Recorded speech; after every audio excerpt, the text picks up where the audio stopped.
Welcome to our used 2018 Vibe 224 RLS. Starting right in the back corner here, if you just kind of reach in, pull that bumper plug off. Inside of there, we got your sewer hose. So you can see, it's just got those ears there. So those will be attaching to your sewer system. We'll show you that in a minute here. That hose, once fully extended, is about 20 feet long. And we're just storing it in the bumper here just to help keep any sort of stench out of the unit, keep things that little bit fresher. Closing it back up, you're just going to kind of stuff that guy in there and push it on in. The pressure just kind of holds it in place. As we take a couple of steps forward, we're going to find our rear galley tank here. So this cap here, if you just kind of push that in, give it a little turn, pull that off of there, you can see it's got the same ears that that sewer hose had. You'll attach it the same way, just press it in, give it a little turn, clicks into place, and there you have it. Flush valve's down there, just pull that and it'll drain itself out. Like I said, this is your galley tank, so it'll be specifically for your kitchen sink. Let's step forward and we've got some port here, so as you pop that on open, you'll notice there's a little notch in that bottom corner there. It's going to line up with this notch here. You're going to kind of press it in, give it a little 1/8 turn, that'll lock it into place, then you get the threaded collar there to really lock it down. Following the cord back, you're going to find a standard 30 amp end there. Most campsites will have that. You can just plug straight on in and you're good to go. We do also provide you with a 15 amp adapter, so if you're looking to plug into a standard household outlet, you've got the power to do so. Another step forward, we've got the front end of your your sewer system here. It's the same idea, you're just gonna kind of press that cap in, pull it off of there, and you can see, again, same ears. Press it into there. On the left, you got a black valve, on the right, you got a gray. So black valve is controlling your black tank, gray valve is controlling your gray tank. Your black tank is gonna be filled from your toilets. That's of course gonna be your dirtiest water. So when you're dumping your tanks, you're gonna wanna dump that first. After that, we'll go to the gray, dump that last to help keep that hose clean. Up from there, we've got a black tank flush here. So as you pop that cap off, you're just gonna take a water hose and plug it into there, turn on the water, and that'll flush out the black tank. Purpose of that being typically is over time you may notice you go on and you dumped your black tank, you know for a fact it's empty, but your monitor panel is still reading 1/3 or 2/3, whatever it may be. Typically it's just some debris inside of that tank, so you're just gonna use this flusher just to help clear all that out. Below that is your city water connection, so you're just gonna take your water hose, plug it into there, turn on the water, pressurize the lines throughout the unit. And in front of there, we've got your exterior shower here. So you're gonna get a key just like this guy there. Then you can stick it on into there and open it up. Then you get a 3-foot hose, as well as a standard head, hot and cold water. So if the dogs get outside getting muddy, you can spray them off where he gets inside. Just gonna tuck that hose back in there, stick that head in there and lock it back down. Another step forward, we've got your fresh water connection here. So you're just gonna pop that cap off of there, take your water hose and stick it into there, turn on the water, and it'll fill up your fresh water tank. You know that tank is full once it starts spitting water out of that vent there. Storage compartment up front here. So this customer's opted to go with the weight distribution hitch, so we've just got that all stored in here for him. The previous owner did install little lights up on the side here. They're just held into place with little Velcros. So as you turn them on, they're just little battery powered things. You can see the battery's gone dead in this one. Also, just right in the back here, you have this little manual jack right there. So that's going to attach to the end of your stabilizers. This gives you the ability to run them back up or down if you've lost power. Right in front of the unit, you got this little box here. So that's housing your battery. So as long as you're plugged into that short cord in the back, that battery is charging for you. Battery disconnect switch right there, you're just gonna pull that key out of there, turns it off. Once you put it back in, you're just gonna give it that turn, it turns on the battery. These two knobs here, if you just loosen them off and push them back, you get access to your propane tanks here. So just standard barbecue style tanks, so just pop this out real quick. Then in front, we can show you your changeover here. So you can see it's currently red, just letting us know there's no propane currently in the system. Our arrow's pointing over here, so we're drawn off of this tank. As we open it up, it'll go green, letting us know there's now propane in the system. If it were red and you were to open up a tank or have a tank open and it's still staying red, it's just letting you know that tank's empty. At that point, you'll just close it off, flip over to the other tank, and run off of this one while you get the other one filled. Up front, we got the power tongue jack. So up is up, down is down. And a little power switch on the light switch on the side there. The 2 level up things here. So basically, as you turn them on, if you're level, that little green light will come on, just letting you know where you're at. Same thing over here, so you can see that. Pop open this compartment here, and it's just the other end of your storage compartment. So this right here is the handle for your steps. I'll show you where that attaches in just a minute. Previous owner also left their tire covers here, so we've left those in here for you as well. Also up on the wall, you have a little paper towel dispenser, I assume. And also just a little light here. That battery's good. Then we got your little water hose here for you, as well as that park adapter I was telling you about. It's your 30 amp short cord into there, 15 amp to a standard household outlet.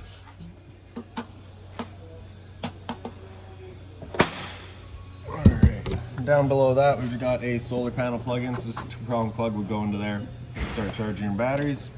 Behind from there, this switch here is your stabilizers, so as you press the send, your stabilizers will make their way down.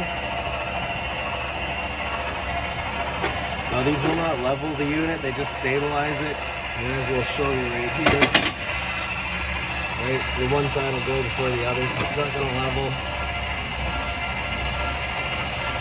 Once they contact the ground, you're just going to kind of hear the motors just kind of wind up a little bit. Once you hear that, you're going to want to stop. If you're to try to lift the unit up, you're actually going to strip the gear pack right out of the motors. So we of course don't want to be doing that.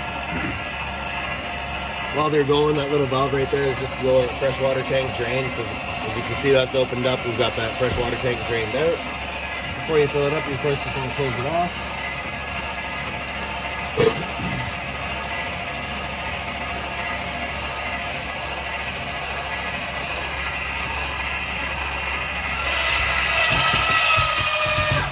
So it's kind of once you hear that load on the motors, that's when you want to stop. Right?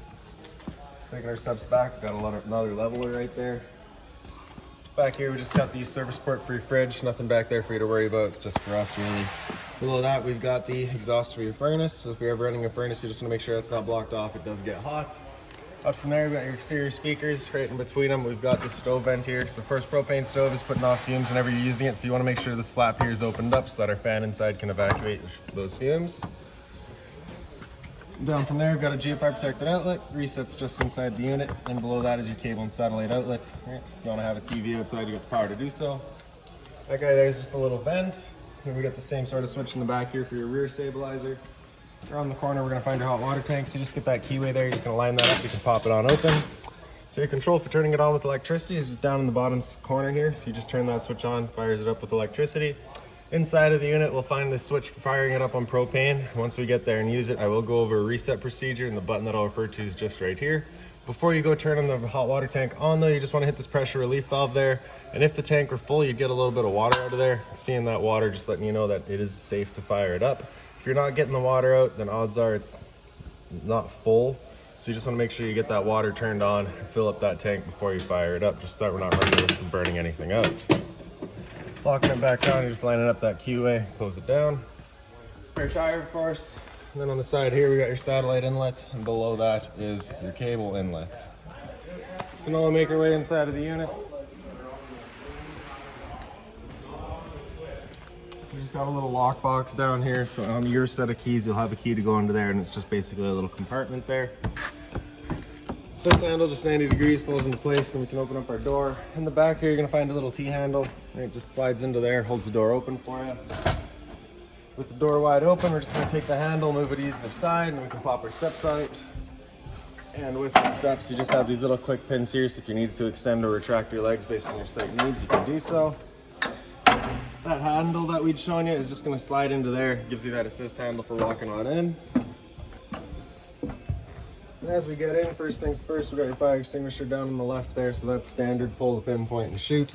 Up on the wall here, we've got your kind of light switches and your slide out controls. So the switch on the right there does, I believe, your awning light outside. The switch on the left does your interior lights. And then this bottom right corner here, you've got your slide out, just press and hold out, and that slide will make its way out. Once that slide's fully extended, it's pretty well just gonna turn itself off.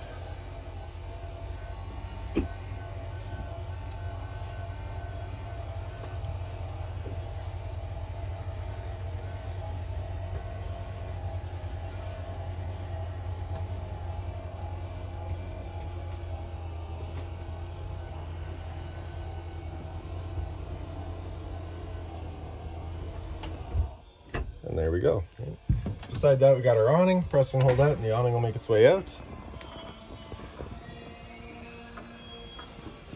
Now, I don't think we'll be able to make it to fully extended today, but once that awning's fully extended, you're gonna see a little white flap come down, and then you'll also see the black of the metal tube. Once you see that, you're gonna wanna stop. If you were to continue extending, you will actually wind your awning up backwards, in which case the fabric will be underneath the tube, allowing it to then hold water, accelerating the growth of mold and mildew.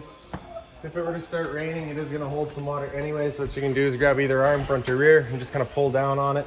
You can see that changes the pitch out at the awning, allowing water to then run off. If you like that angle better, because it does give you more shade, you can do the same thing with the arm up front. Before you bring the awning back in though, you just want to make sure these arms are back out straight and fully extended, just so that we're not running the risk of bending anything. We can press and hold in, and the awning will make its way back in. Again, we're just going to make sure that our fabric is over top of the tube. And another thing to keep in mind with your awning is once you get up to about 15-20 kilometers an hour of wind, you're going to want to bring it back in again, just so that you're not running the risk of bending your arms.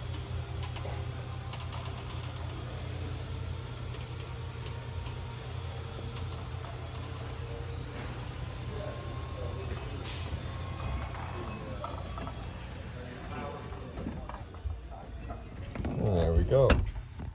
So up from there, we've got your water heater switch. So on the right here, so we're just going to turn that switch on. You've got that little red light there letting you know that the ignition sequence will start.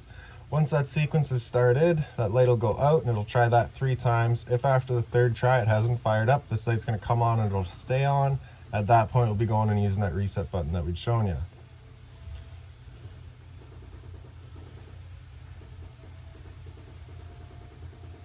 Alright, so stood right here, you can hear that igniter going. That's the first try.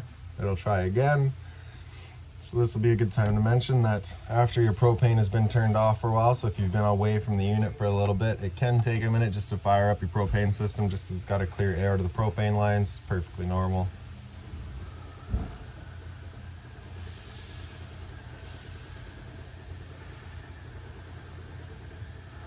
Let's try number 2.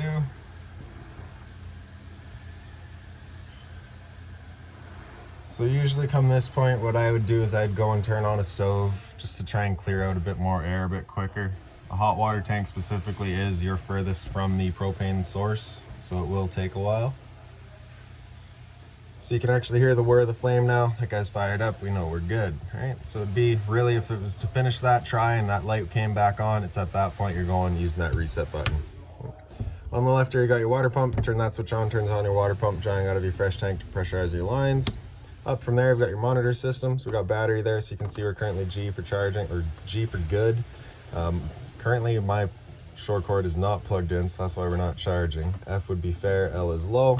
For your fresh tank, as you fill that up, you go to 1/3, 2/3, and full. Same idea for your black, your gray 1, and your gray 2. Gray 2 is going to be that kitchen sink, and gray 1 is going to be your shower and your bathroom sink. Make our way into the bedroom now real quick. So in here, you got a light switch right up on the left here. All of the lights are also on their own individual switches, so if you're out boondocking and you want to save some 12-volt power, you can turn off individual lights. Got a little bit of closet space on the side here, identical spot inside there. If we pick up the foot of your bed, you get access to a little storage compartment there. Emergency exit over here, so we're just going to open up the blinds. Then you got that little tab there, you're going to pull that to get rid of the screen. Take this handle here, throw it outside, hop on out. And up on the wall here, you do have a TV backer, so we have a cable and satellite outlet there, as well as a power outlet for you. Your pocket door here is just on the little travel latch, so we're just going to undo that, and it just slides. Make sure that is done up whenever you're going traveling. Now into the bathroom here. So the light switch is just up on the wall right there. Toilet just flips on open, flushers on the right side here. By the sink, you get the medicine cabinet up top. A paper towel dispenser, or sorry, your toilet towel holder. Then on the left here for your GFI, you got the test on the left, the reset in the center. So if you ever have outlets that don't work, it's the first thing you should check. Hot and cold water at the sink, of course. And then a little bit of storage down below. Being mindful of our drains there, of course, don't want to be breaking those. For the shower here, if you just kind of close the doors tight, take that strap out, open them up. Hot and cold water, of course. Previous owners put a slightly nicer shower head in there as well, so it's always nice. Up from there, we've got a roof vent, so you're just going to turn that knob to open her up.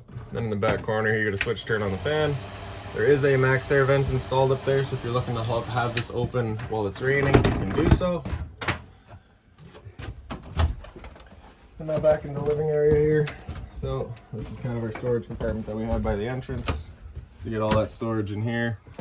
So we do have a little binder there for, a pouch there for you. It's got all of your owner's manuals, anything like that for the unit you're gonna find right there. We also get all of your remotes are just in those guys there.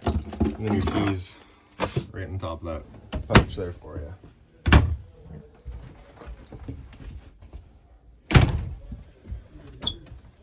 A little bit more storage down below that. These two portals here are outlets for your furnace. Down below that we got your converter, so just press top and center, pops on open. Get all of your breakers along the middle here. Whenever a breaker breaks, it's going to sit in the center, so just turn it off and then back on. Then on the right side we get all of your fuses. If a fuse would ever pop, you'll get a little red LED right beside it letting you know exactly which one went. This little white box here is your LP detector, so propane is everything there to sit on the floor. This guy will detect it and start going off just like a smoke detector. This light switch here turns on a little blue light into your exterior speakers there outside. And we got your thermostat up on the wall here, so press the power button there, turn it on. It will start from off. Power button's also mode. Hit it again and it'll come into fan speed. Typically you're just going to leave that in auto unless you're looking to just move some air around. In that case, select your high or low fan and you can just move some fresh air around.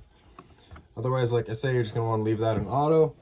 After that, you hit mode again, it'll come down into cool. Select your temperature with the arrows there. So that would, well, I'm not plugged in, so it's not going to turn on your air conditioner. So just give me 1 second.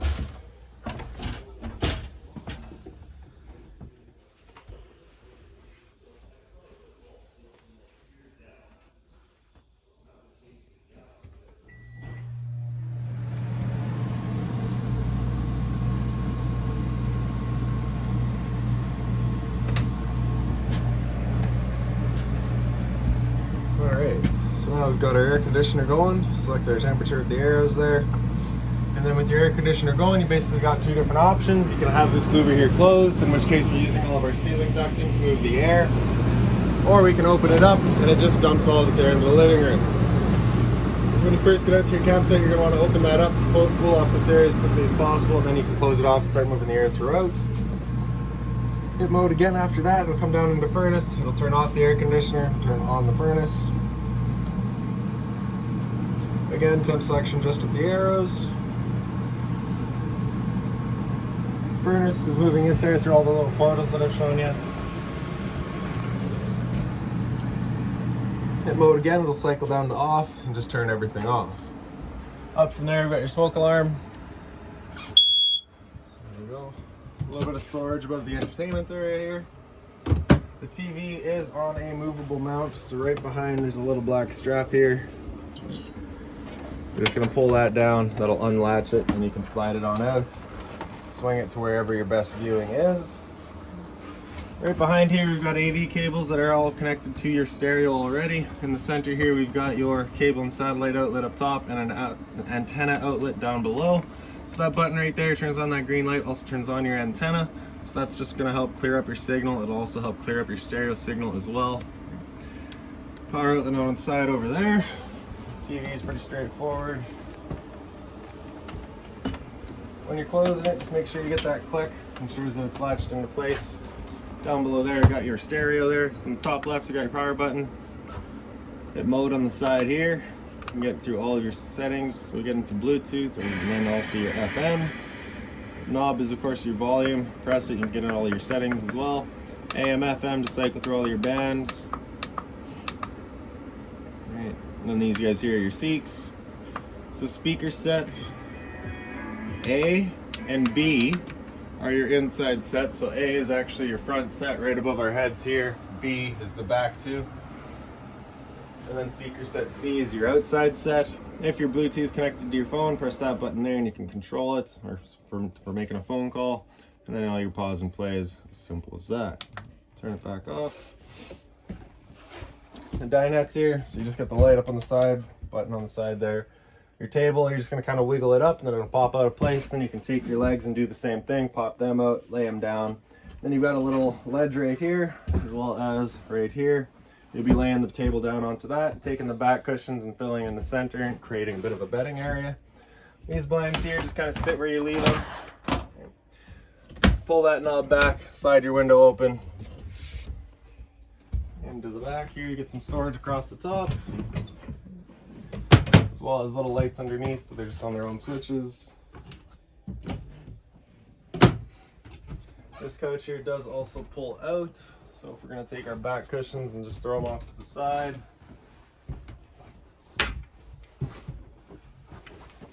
Grab kind of the foot here, pick it up. We got these legs that we're going to swing out. pull it up and out of there, lay it down, grab this back piece and fold it over. And there's kind of your bedding area there. Pop it back up, pick up the foot, fold the legs in, folds in half and falls into place.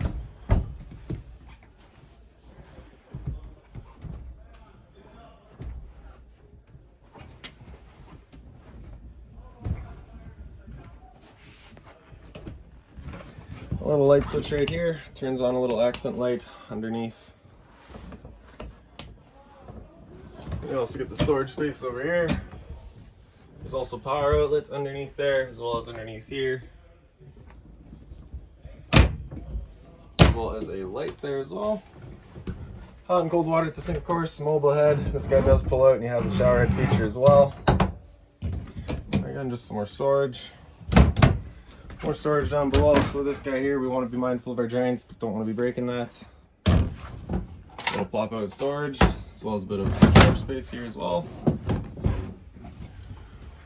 Microwave, pretty standard, just like home, not much I can teach you there. Below that we got your range vents, so the light on the left, fan on the right. So this is that fan that you want turned on when you're using your stove to evacuate our fumes. Flip that cover on back, turn the knob over to light, hit it with a sparker, and like I said, it will take a minute just to clear the air out of that line. There we go. Bifold cover just flips it back down. First stove, turn it over to pilot and press and hold. And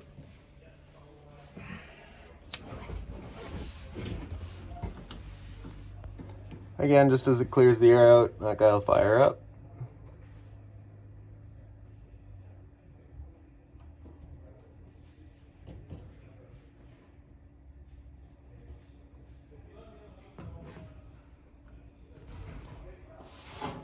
So you can just see that guy going there now. Once you do get it going, you just want to hold the knob in for another couple of seconds. Then you can release and that flame will hold itself. Turn up to your desired temperature and she'll fire right up.